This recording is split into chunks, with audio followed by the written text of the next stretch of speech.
Welcome to Green Giants, Titans of Renewable Energy, the podcast where insights and innovation meet. Every episode, we dive into conversations with industry leaders, experts, and change makers, bringing you the stories and ideas in the renewable energy sector that shape our world. And now, let's jump into today's episode with your host, Wes Ashworth. Welcome back to Green Giants, Titans of Renewable Energy. Today's guest is Sandhya Murali, Chief Strategy and Marketing Officer at Perch Energy. Sandhya brings a perspective that is especially valuable right now because her career has spanned both capital markets and clean energy access. Before joining Perch, she co-founded Solstice and helped build it into one of the most mission-driven companies in community solar, with a strong focus on expanding access for renters and low to moderate income households. Earlier in her career, she worked in investment banking at Barclays, and today she's helping shape strategy at one of the largest community solar platforms in the country. This conversation goes beyond the standard case for community solar. We're getting into the part of the market most people never see: subscriber management, billing, trust, market design, low-income access, and what it really takes to make clean energy participation work in the real world. With that, Sandhya, welcome to the show. Thank you so much. It's great to be here. Yeah, it's a pleasure to have you on. And as always, we'll kind of start with your path into this work because it's not the most obvious route into community solar. And I think that's what gives it a really distinct lens on the industry and gives you unique perspective. So you started in investment banking, spent time at Barclays through the recession, then went to MIT, ended up building in community solar. What changed along the way, just in how you wanted to spend your career? That's a great question. And so I did start my career off in investment banking, started off with the Great Recession. So that was an interesting start to full-time work and the start of my career. But I managed to really have a positive several years at Barclays. Was able to move to London and spend a couple years building out the equity capital markets team there, and then came back and kind of spent the remainder of my time in New York. But I'd always wanted to transition, kind of looked at banking as sort of a foundational experience and wanted to transition into something a bit more mission aligned, social impact oriented. And I had been involved while at Barclays in a lot of the company's philanthropy efforts, which were mostly centered around financial access, financial inclusion. But the plan had always been, kind of go back to grad school and sort of pivot my career. So that was the intent when I moved up to Boston for grad school. And I'll credit MIT with really kind of getting me a lot more interested in energy, sustainability, and renewables. I hadn't had much exposure to that previously. And so there's a lot of focus on sustainability and energy at MIT. And so kind of got hooked on that. And then, of course, the startup bug. Everyone and anyone is trying to start a company at MIT. And so, my final year there, I thought, hey, let me see if I can volunteer, spend some time with a company that's just starting off. And it was through that process that really serendipitously I got connected to my co-founder, Steph Spears. We also had a third co-founder at the time, Steve Moylanen, and the two of them had really just started Solstice. And so that's when I first learned about the concept of community solar. Was just starting to take off. And the angle that, they were working towards was, hey, it's not just getting more community solar projects onto the grid, but it's really about expanding access and making sure this clean energy transition is equitable and just. And so that dual environmental social mission was what really compelled me. I could focus on issues that would have a real impact here at home, but also thinking about how to expand the proliferation of renewables, distributed generation, community solar specifically, to help decarbonize the grid. So that's kind of what brought me in. And I mean, in those early days, I was leveraged my finance background to build some of our first financial models and figure out how we navigate building the company. But then obviously, had to wear many hats over the, now just over a decade building that company. Yeah, I think a lot of, it's a phenomenal story, by the way. And it's a lot of lessons that can be learned there, even for early professionals, like getting that foundation, that financial foundation, but then eventually leveraging that to get to like where your heart and passion really was and really making a difference and an impact. Like, I love that. That's like the textbook example. Every young professional should do something similar to this. But it's fantastic. So you mentioned a little bit. So what, I guess, drew you into community solar specifically? Like, there's a lot of areas you could have gone, a lot of different areas you could have touched, but community solar has really been a dominant part of where you've stayed focused. Like, what was that draw for you? Yeah, I would say it was the piece that sort of centered around inclusion and access that really drew me in, because I like I mentioned, I'd always wanted to sort of transition my career, my experience, and even looking at my father's career had always Yeah. been around international development space. And so thinking about how to lift people out of poverty, right? And that was more kind of my experience and background had been more on an international scale, but finding a product that could be brought to people here in the US that could help make a real meaningful impact on how people are managing their monthly bills, rethinking their energy use, actually thinking about their energy use at all, and figuring out ways to not just save money, but also help contribute to the decarbonization mission.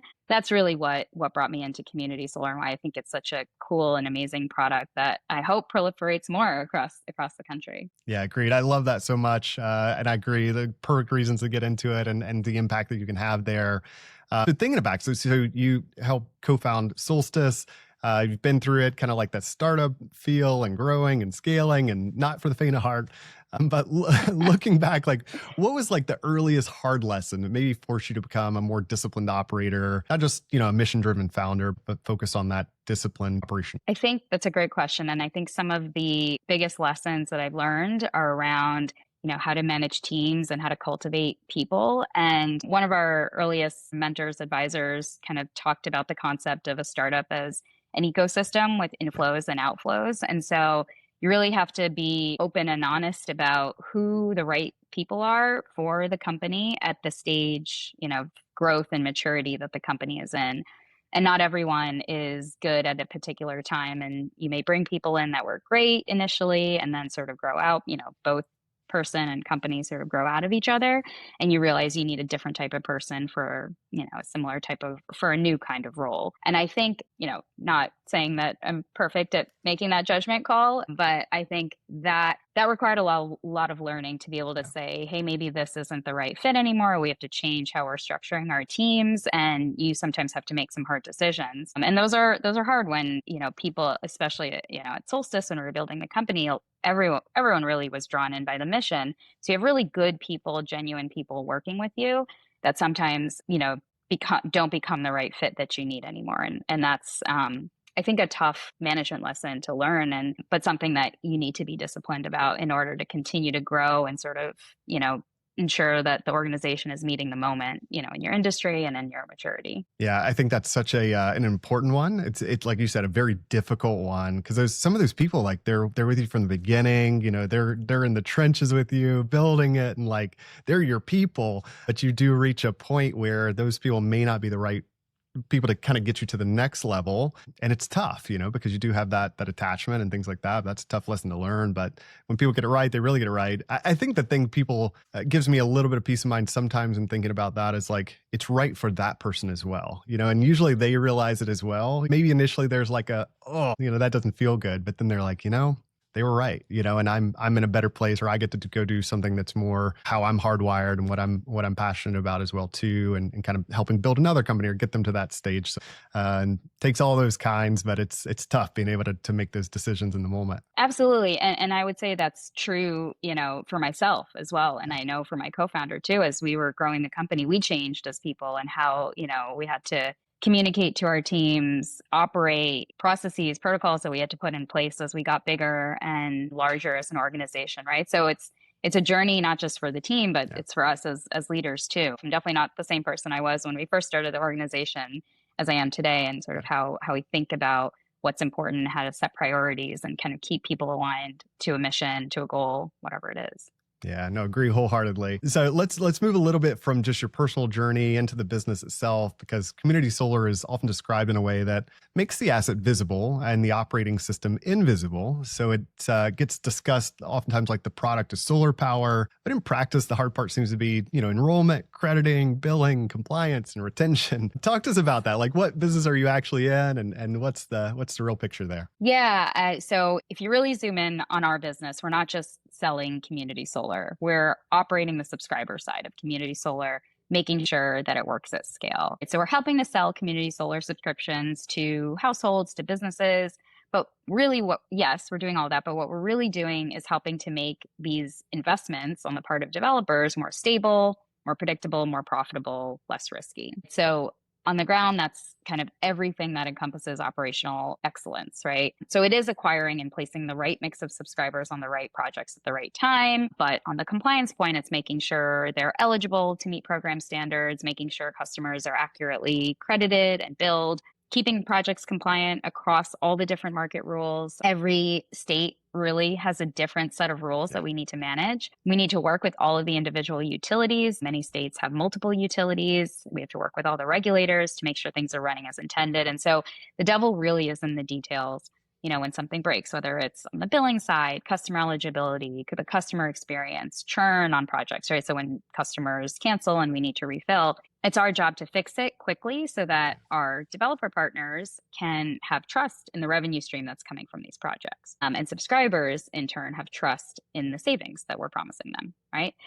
So it's all of those little things that kind of come together to make that's our job to ensure runs smoothly. Yeah, absolutely. It's such an important reframe because it shifts the conversation more from generation alone to everything required, all those different layers that you just mentioned to actually make participation really work, and explains why those visible parts of the value chain can end up being some of the most strategically important, or the least visible parts of the value chain, rather, is what I meant to say there. Now, from your experience building in this space, what are some of those sort of invisible points of failure? And maybe you mentioned a few there, just in community solar that outsiders almost really never see. So I think the primary point of failure here is really around one core idea, and that's trust, right? Yeah. How easily it can break, how many small things have to go right to maintain it. So from the outside, community solar is really simple. You sign up, you save money. But as we just talked about, there's a lot of different moving pieces between that promise when customers sign up to what they actually see, when and what the customer actually sees each month. So billing, for example, if a customer doesn't understand their bill, or if the savings don't show up the way that they're expecting it to, that's something that we need to manage, and we need to ensure that we fix it if there actually is a problem.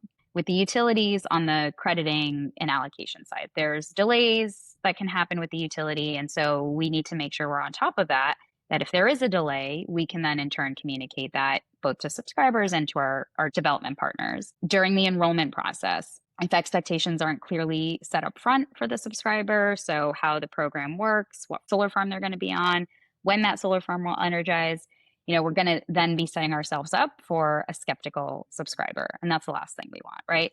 All of this works if customers have a good experience signing up, know what they're getting into, and then when the savings start to flow onto their utility bill, they're getting what they expected. And that will encourage them to say, hey, I'm actually benefiting from this product. I want to refer my friends and family.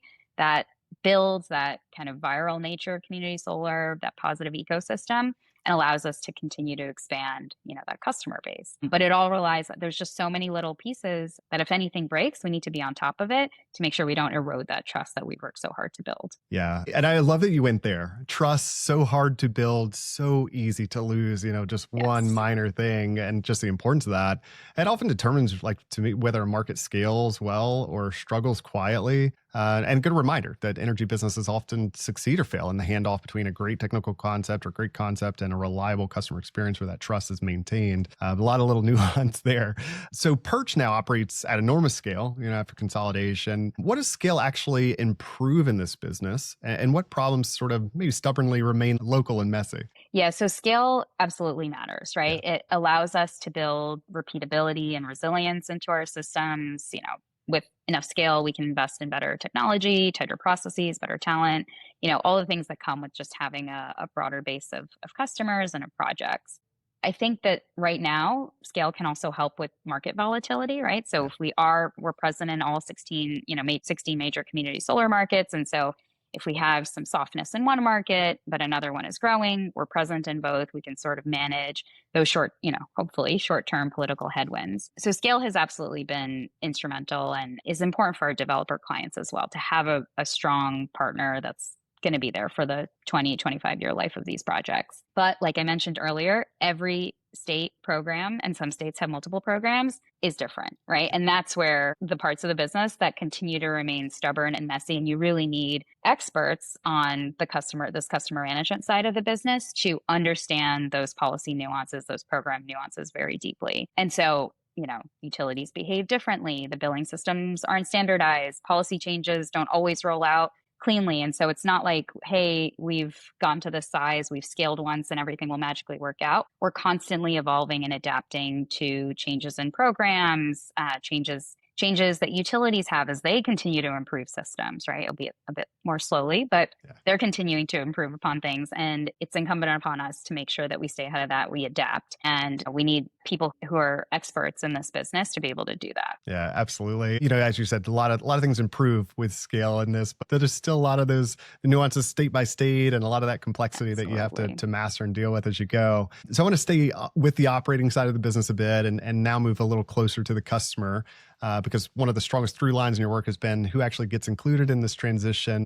And even in your career, you have this through line of you've not treated low to moderate income access as a side initiative. It's really been a primary driver. Why has that remained just so central for you? Yeah, I think, if clean energy is only working for people with disposable income or home ownership, then we haven't really solved anything. We're just creating a greener version of the same inequities. Energy is a universal need. Everyone pays a utility bill, for the most part. And so Yeah. for people, it's one of the most stressful, least flexible expenses they have, right?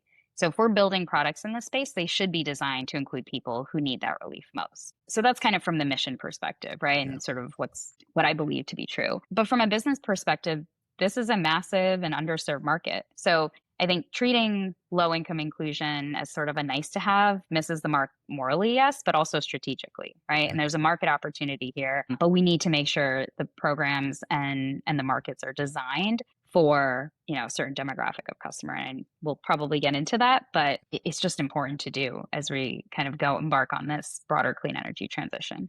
Yeah, the conviction really stands out, and it's the heart and passion behind we should do this because it's the right thing to do. But also, there's a really true business case for it, and that there are a lot more of those households out there. There's a lot more of that opportunity out there as well too. And if that's an untouched market, we're just missing so much of it. But that direct correlation between energy and just kind of like financial livelihood, how connected those two are, is always apparent. As we go through this. So again, love that passion there. So you through this, you've also argued that maybe low income verification should be simplified, ideally leading to something closer to self attestation. What's broken in the current system, and what does that process signal that just to the very people that the industry says it wants to serve? Yeah, I think the main comment that I can make is that we shouldn't have to make people jump through hoops to prove that they're poor, right? So the concept of self-attestation is that there are income thresholds that we're setting. Low income, low to moderate income is defined in different ways based on HUD criteria and different geographies. And so whatever that definition is, we can simply ask households that are signing up, hey, do you self-attest that your household income is below this amount? If so, great. We will put you on the low income project. And generally, if you are a low income customer on one of these projects, you're generally getting a slightly higher discount, right? And that's great for those households that, again, are paying a disproportionate percentage of their income on energy and could stand to benefit from a greater level of savings. So that basic kind of premise is what self-attestation is built on. But the other piece of it is, just thinking about from my perspective of, we're managing a business. If we are asking customers for sensitive information, right? Pay stubs, documentation that they would have submitted to the IRS, right? I don't really want us to be holding all that information. Of course, if we have to do it, we're managing it securely. But in an ideal world, we just wouldn't have to maintain and hold records of that information. And so self-attestation sort of allows us to do that. It's like, yep, just check the box. We're asking the question, right? So customers have to say, yes, I do qualify. But there's been very little, if any, evidence that there's fraud in this market, that people are taking advantage of a system. And so I think there's very little risk in kind of moving towards that approach and also standardizing that across the state programs and also at the federal level with the under the IRA, we have the category for low income bonus credits. And so that is a program that can be sort of layered on to any state program. And so standardizing the requirements across both federal and the different state programs would also just simplify things, make things a lot easier. It makes a ton of sense. I always kind of try to look at those things in terms of risk reward, right? And I think the reward is great. The risk is little. Makes sense. Yeah, absolutely. Absolutely. And kind of with it, it's like there's a sort of brutal tension here. So households who need energy savings the most often face the most barriers to qualifying, is what we're starting to touch on there. How do you design for inclusion without making projects unfinanceable? We've talked about an example there, but anything else comes to mind that would also help with that? Yeah, absolutely. So I think there's probably two elements. One is ensuring that projects have a diversity of customer types. So you can have a low income requirement, whether that's, 50% of the project or, a meaningful amount. And then as long as the back half of that project can be comprised of non-low income resi or small commercial, large commercial, you can sort of diversify the, what we call off takers on these projects and diversify the risk that way. The other way to really de-risk these projects is for utilities to adopt what's called consolidated billing, right? And so that's essentially where they're applying the credits onto customer bills and then placing the charge for those credits on those bills too. So if you are getting $100 of credit and you have a 20% savings, we're going to charge you $80 for those credits. And so if that all is happening on the bill, the utility is kind of performing that service, then you're really de-risking the revenue collection piece, which is what financiers are most concerned about when you're signing up customers that say you haven't performed a credit check on, which typically is prohibited to do for low income customers. And so if more utilities adopt a utility consolidated billing model where they're netting out those credits and sort of paying the entire value of those credits out to the developer, then you're really de-risking that revenue stream. And at that point, it's really just, our main job is to make sure the projects stay fully subscribed. And again, if we make it easier for especially low income households to sign up for these projects, then we're going to have churn. Customers are going to move. People are going to leave, for one reason or another. We know that's going to happen. But if we can easily replace them because we haven't created barriers to enrollment, like, give us all of your pay stubs and social security information so we can verify that you meet the income level. If we remove all those barriers, then it is our job to maintain these projects. And that's something that we're very confident in being able to do. So I think kind of having that diversity of off-take mix and having utilities adopt this consolidated billing model are really the best ways to make sure that these projects continue to remain financeable. Yeah, great solutions there. I love what you shared there. And as well, I think, I love the sort of removing those hurdles, just making it easy. I think that's such at the heart of everything to really make it work, to make it scale, to make the biggest impact is kind of attacking those directly. So I love that. Community solar as a whole still has this is this real? Problem with many consumers. Tell us a bit about that. We talked about trust. What creates trust at the point of enrollment? What destroys it instantly? And what's still hanging around? Is this real? That question. Yeah, that's a good question. It does sound like it's too good to be true. I sign up and I get these credits magically on my utility bill. So I think it definitely comes from that clarity and consistency early on. People have to understand, in plain language, not company jargon. What am I signing up for? What will I save? When will I save? Who do I call if I need help? How do I cancel? And then, the big one of what's the catch, right? And so making sure our enrollment process is really simple. There aren't any upfront costs, being very clear about that. Saying that there's, you're guaranteed to receive a discount on whatever solar credits are produced. All of that goes a long way in communicating the value of signing up for community solar. Yeah. There's a lot of things that we can do that would misrepresent things to the customer, right? So we have to make sure we control that. So conflating that, our sales reps are part of the utility, misrepresenting that total savings is on your whole utility bill versus the credits that you're receiving, right? Not kind of addressing all different types of billing models. If we're not very clear about that, or if we misspeak or misstate something, that's going to erode the trust. And even if it's working as intended, it's not what the customer expected. And so that's sort of the catch, right? And so we have to be really clear. And that's why simplifying the entire process enables us to be a bit more clear, right? Because we don't have to explain all these different nuances. Yeah, absolutely. Trust can sound like a soft issue until you realize how directly it affects conversion, retention, and the economics of the whole model. And in a category that many customers still don't fully understand, it's even more important. That first impression carries just even more weight. So when you think about the energy burden, what do industry insiders who are financially comfortable tend to miss about how households actually experience their utility bill? I think it's often missed that energy bills just aren't just usage or just another bill to pay, right? The energy burden on lower income Americans is also due to conditions they can't control. Low-income households are more likely to live in older, less efficient housing. So you have drafty windows, poor insulation, aging appliances, outdated or no heating and cooling systems. It's not just an inconvenience, but it's why energy bills are so high in the first place. If you're renting, you shouldn't be on the hook for fixing all of that, but you are on the hook for that electricity bill, right? And what's the alternative? No heat, no hot water, no laundry. There's no alternative. And so when energy bills spike, it makes, those households have a trade-off. Like, am I going to pay my energy bill this month? Do I delay it? Do I try and use less heat? Making really difficult decisions. And so the fact that community solar can allow people to save 20, even 50% in some programs, can be incredibly meaningful.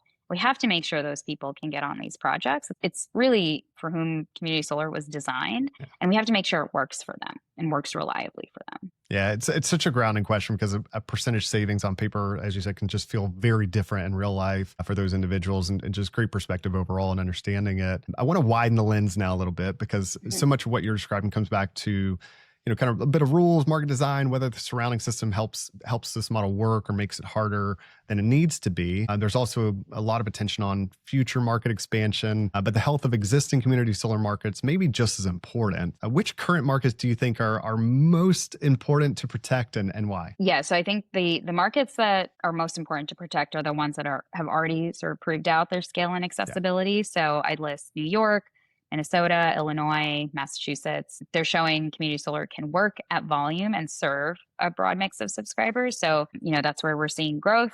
I'd probably put Maryland in that bucket as well. And we want to make sure that policies and programs remain robust in those markets. Absolutely. Great way to think about the growth. I think that expansion does not mean much if the markets that started and kind of were the initial ones and getting going, they become unstable. So important to maintain those, continue to focus on those as well. You mentioned a few states there, markets like, Maine have shown how quickly project economics can change when credit rates shift. And what does that reveal about how fragile market confidence can be when policy changes do change just midstream? Yeah, so I think it's going to be like any infrastructure project, right? Yeah. So community solar projects rely on long-term investors who in turn are relying on consistent, predictable policies, right? That translate into revenue streams for these projects.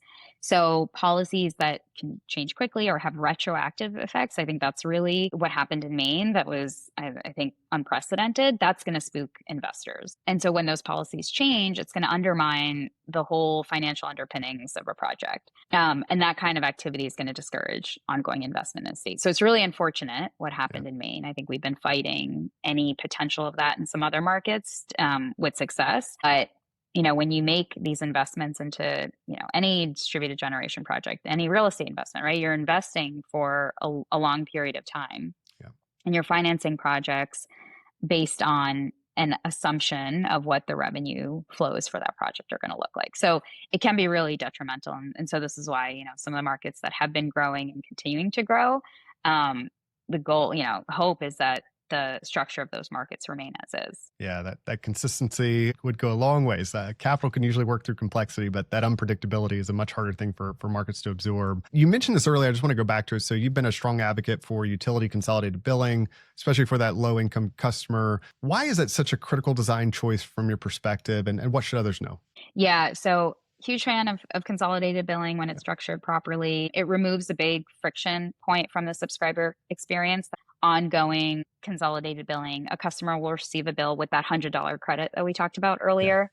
Yeah. And then we will turn around and charge them $80 for that credit. So it'll come on a separate bill. Overall, they're still saving the same amount, but they're going to have to look at, two bills to be able to see that savings. So it reduces a friction point. We don't have to collect payment information if the billing is consolidated. So that's a nice security perk of having UCB. And then I think what we're seeing in some of our dual bill markets, it can be, depending on kind of where a household lies on the low income spectrum, can be really tough to pay that second bill, even if you're saving on balance and you can have meaningful savings. The management of cash flow can be challenging. And so if we remove that element completely, we can open up community solar to households that are quite low income, and even those who are unbanked, right? And people who don't have a credit card or a bank account to be able to pay this community solar bill. It's all happening on their utility bill anyway. We can actually bring them into the market and make this work for them. Again, people who could very significantly benefit from 20, 30% savings on their bill. Yeah, absolutely. Seems to make all the sense in the world to me. Again, kind of going back to that simplicity, right? Simplicity, clarity makes that, again, even larger impact when you're able to do that. So I'll ask you another question. So, as we're thinking about this, if you had the attention of every state regulator and utility executive for 10 minutes, they're all ears, all attention to you. What are the two or three sort of program rules or changes you would just most urgently push for? Yeah, I do have three. So first would be make consolidated billing the standard in any market. In Okay. every market should be the default across the board. Second, we should standardize and simplify low income enrollment. So make self attestation the standard across the board. And then third, these programs should be tech agnostic, right? So in that any distributed renewable energy, including storage, should be incentivized and allowed to participate and deliver savings to customers, including those who are low income. So those would be my three top hits with the regulatory community. Love those three. I think it's super powerful, clear. We've talked about a few of those. Hopefully they're Yeah, listening and they've heard that now too, as well, too. So we'll get that out there. sounds good. Thinking about the industry, right? So, what misconceptions do even experienced people in the broader industry still have about how community solar actually works? Yeah, perhaps that it's still a niche or experimental product. So, in the mature community solar markets, it functions as a mainstream utility adjacent service and it scales. So, mid scale solar, including community solar, is going to be the fastest to deploy and the only energy resource that can deploy at scale. So, that's why we're seeing more community solar in states like New York than any other segment, like utility scale or rooftop. So when you hear about data centers and load growth, we should really be thinking about community solar as one of the first solutions to help meet that energy need. Yeah, absolutely. It's part of the reason I love doing this podcast and featuring so many different people from different parts of the industry, because I think every part of the industry has its blind spots, and sometimes doesn't know all about, one or the other, or there's some misconceptions still out there even amongst those that are in the industry. So I love clearing that up and providing that perspective as well. So I'll kind of close as we get closer and sort of these final sections here. I want to zoom out and connect this work to just the broader energy transition, because community solar sits inside a much bigger story about affordability, resilience, and how people participate in the energy system. And you mentioned data centers. I wanted to cover that as well too. And we hear about just load growth and the demand increasing, all this sort of stuff. I think it does sit inside community solar, inside a much bigger story about rising load, affordability pressure, distributed generation, and grid resilience. Where do you think this market fits in the broader energy transition over the next 5 years? Yeah, over the next 5 years, I don't think community solar is going to dominate total Yeah. capacity additions. There's some limitations to what percentage of the mix it represents, but I do think it can play a big role in whether this energy transition is going to be affordable, distributed, and accessible. It's the only way to bring savings to the masses, and building that clean energy constituency is going to be important to continuing to maintain these programs and policies in states that are thriving right now, opening it in new states so that more people can have access. And I think really spurring that demand side, that's something that community solar can really do. It's a feel good story. It makes a ton of sense for consumers. It helps communities. And that's something that I think we can really latch on to. Yeah, it's such an important piece of the puzzle. I agree. I think that's the bigger strategic frame, because community solar is not the whole answer, but a really, really important, critical one.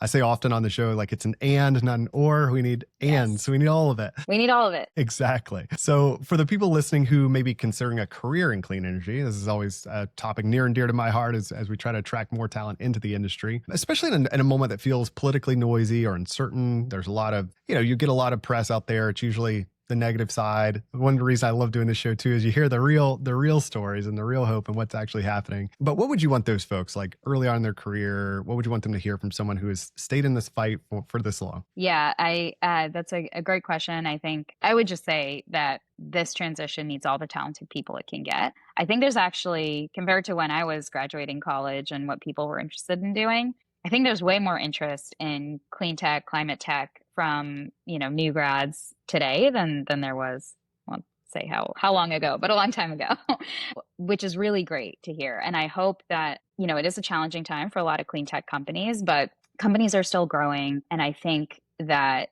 people shouldn't be scared to enter this industry because, like I said, we need a diversity of thought. We need a diversity of talent to make sure we are building, strong and robust companies, but also like thinking about bringing people into the regulatory space and the policy space. And, it's all interconnected. We're not just building companies in a vacuum. It's so interdependent on utilities and state policy and federal policy. So we need sharp minds kind of across the industry in all of these different disciplines. So I would say if you're thinking about it, highly encourage you to join the fight. Absolutely. A great time. I think it's challenging, but what's rewarding that isn't?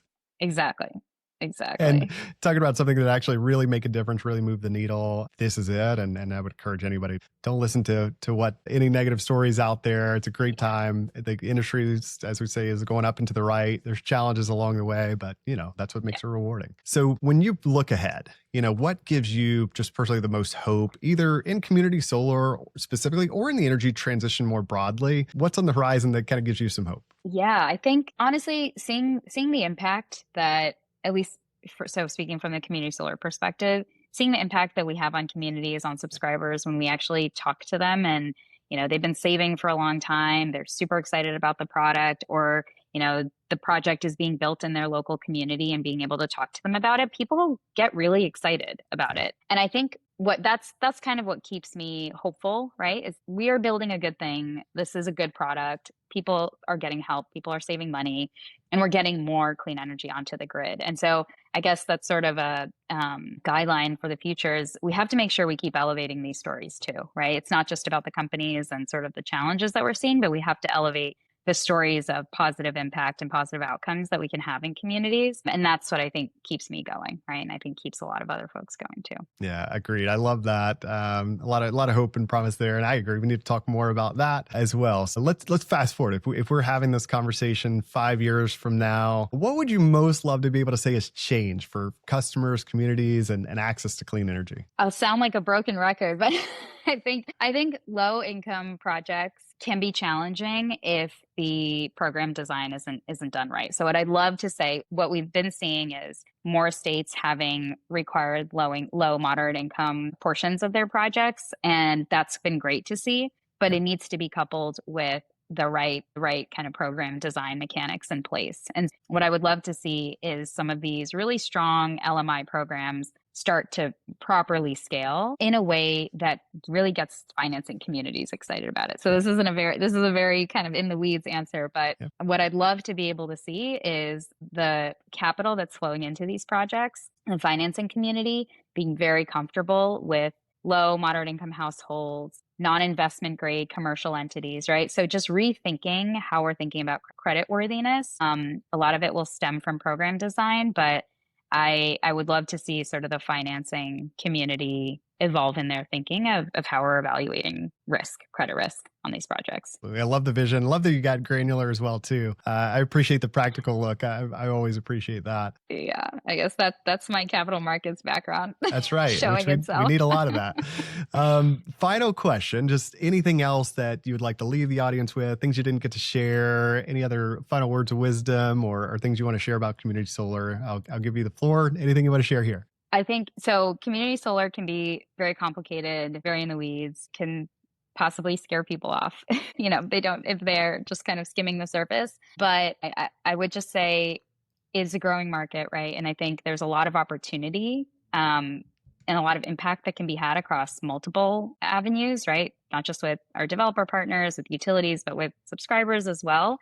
There's a lot of different touch points that community solar can have. And so again, sort of along your question about encouraging people to come into the space, there's a lot of opportunity to have impact and sort of exercise different muscles to ensure we're creating a really strong part of the renewables industry. Yeah, I love that. Great note to end on. I'll wrap up there. But Sandhya, this is such a thoughtful conversation. Thank you for sharing both the strategic and the human side of this work. What I appreciate most is you help make visible the part of the clean energy that often stays hidden, that customer infrastructure, the trust building, the policy design, operational discipline that determine whether access is actually real. To everyone listening out there, thank you for joining us for another episode of Green Giants, Titans of Renewable Energy. If you enjoyed this conversation, subscribe wherever you listen. Leave us a rating and review, and share the episode with someone else working to build the future of energy. With that, we will see you next time. This episode of Green Giants, Titans of Renewable Energy, was brought to you by Lead Group Search. If you enjoyed today's discussion and are looking to recruit top talent for your company or find your next career opportunity in the renewable energy sector, visit leadgroupsearch.com. Let's continue driving the future of clean energy together. Until next time, keep pushing toward a greener future.